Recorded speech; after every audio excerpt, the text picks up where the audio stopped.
Hello and welcome to another episode of Knobi Cooks. Today I am presenting you spaghetti alla Puttanesca. This traditional southern Italian style dish is not only easy to make but also very tasty and thus perfectly suited in case you are in a hurry. Let's jump right into the video.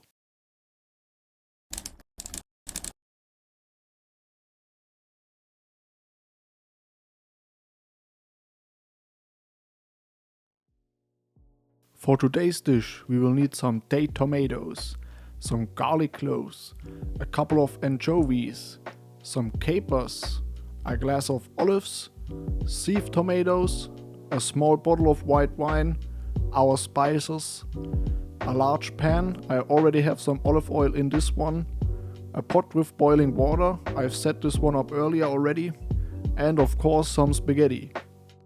This dish will basically be prepared in no time.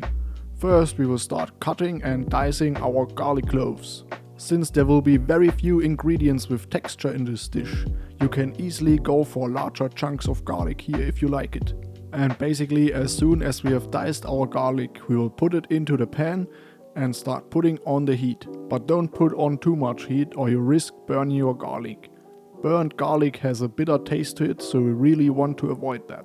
Since there's quite a bit of garlic in this meal, you might want to avoid cooking it before you go on a date. On the other hand, if you're dating someone who loves garlic, this might be just the right meal to cook before you go to that date. And now we have already arrived at the last ingredient we need to cut, our date tomatoes, and cutting them will be real easy. We simply halve each one and then we'll be already done. You can also easily exchange the date tomatoes with cherry tomatoes. It really doesn't make a difference. And maybe as a quick side note here, if you prefer smaller olives, you can also cut those at this point in time, so you don't need to cut them later on. I prefer my olives whole, that's why I don't cut them. And since there are not many chunky ingredients in this dish, the whole olives simply add some additional texture to it. I'm using pitless Kalamata olives, but you can use olives with pit if you prefer those. And if you want to stick closer to the traditional recipe, you may want to use black olives instead. In the meantime, make sure your noodle water is ready and boiling, and also take care so your garlic isn't burning in your pan. We want the garlic to be glassy and not black. Simply keep on stirring that garlic. That way you're on the safe side. Okay, now the time has already come to deglaze our garlic. For this, take your bottle of white wine and pour some of it into your pan. But make sure you don't brown your garlic too much. I am aiming for about 100 to 150 milliliters here. After pouring in the wine, stir the garlic once more and then bring the contents of your pan to a boil. And for white wine, I'm using a Müller-Thurgau here. This is a very common type of wine in Germany, but you can of course use some other type of white wine like a Pinot Blanc or some type of Italian white wine if you want to stick more to the traditional side of this recipe. Maybe check your noodle water once more. We will still want it boiling because we will need it very soon. But before we cook our noodles, let's first take care of our sauce. Pour your sieved tomatoes into the pan and stir them under your white wine and your garlic cloves. After that, season your sauce to taste. We will use basil, oregano, some black pepper, and of course salt to season this sauce. And if you want to stick more to the traditional side of this recipe, you might want to add some chilies into the mix. You can either cut fresh chilies or use some chili flakes. I didn't leave them out, I simply forgot to include them. Yikes. Instead of sieved tomatoes, you can also use canned chopped tomatoes if you prefer those and want to add a little more texture to your sauce. And if you've got more time at hand, you can also always do your own tomato sauce from raw tomatoes. Maybe at some point in the future I will make a tutorial on how to do that. Making your own tomato sauce is quite simple. It simply takes some additional time and effort. And as a reward for that time and effort, you get a more tasty tomato sauce than when you're using sieved tomatoes or canned tomatoes. And in case you've got your own garden full of tomatoes, you can of course preserve the tomato sauce and use it whenever you want. Okay, with the sauce almost ready, we can now turn our attention to our spaghetti. Make sure that you've got quite a high pot for cooking spaghetti.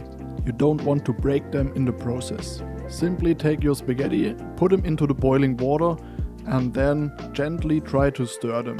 The ends of the spaghetti that are totally submerged should soften quite quickly, and by stirring gently they should bend and thus be totally submerged in no time. After that, simply cook them al dente and then drain off the noodle water. For this dish we don't need to save any noodle water. And while our noodles are boiling, let's finish our sauce. For this, simply add the half tomatoes, your capers, the anchovies and olives all into the mix. After that, stir them all under and let your sauce simmer for a bit. Maybe taste it and re-season it if you need to add some herbs or spices. And before adding your olives, capers and anchovies, make sure you drain off any liquid they come in. The olives you can buy here usually are swimming in water, drain it off.